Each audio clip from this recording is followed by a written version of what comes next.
Beginilah aksi ratusan mahasiswa dan komunitas peduli lingkungan melakukan aksi bersih-bersih pantai wisata Seroca Loksmawe. Berbagai jenis sampah pun dibersihkan oleh peserta yang dilakukan secara berkelompok guna mempercepat membersihkan pantai. Tak hanya dari kalangan mahasiswa, para siswa dari sekolah tingkat SD, SMP, dan SMA pun ikut serta dalam memperingati Hari Lingkungan Hidup Sedunia tersebut. Dari hasil membersihkan pantai, ada sebanyak 4,5 kg jenis sampah residu, 16 kg jenis sampah anorganik, 5.300 kg jenis sampah organik.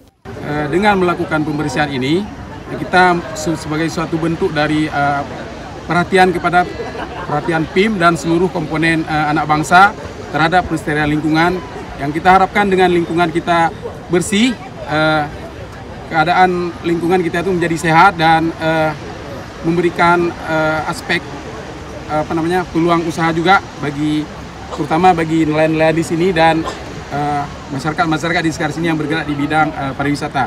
Saya kira dengan kebersihan yang kita lihat ini, kalau seperti ini pantainya bersih, insya Allah akan banyak masyarakat terutama di sekitar Loksmawe dan etc. yang akan menikmati indahnya pantai kita ini. Ini merupakan kegiatan kolaborasi Ditjen PPKL Kementerian Lingkungan Hidup dan Kehutanan bersama dengan PT Pupuk Iskandar Muda Aceh.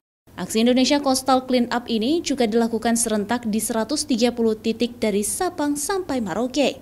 Diharapkan dengan adanya kegiatan ini, mampu memberikan edukasi bagi masyarakat tentang pentingnya kebersihan lingkungan sekitar agar dapat memberikan rasa aman dan kenyamanan di kawasan wisata.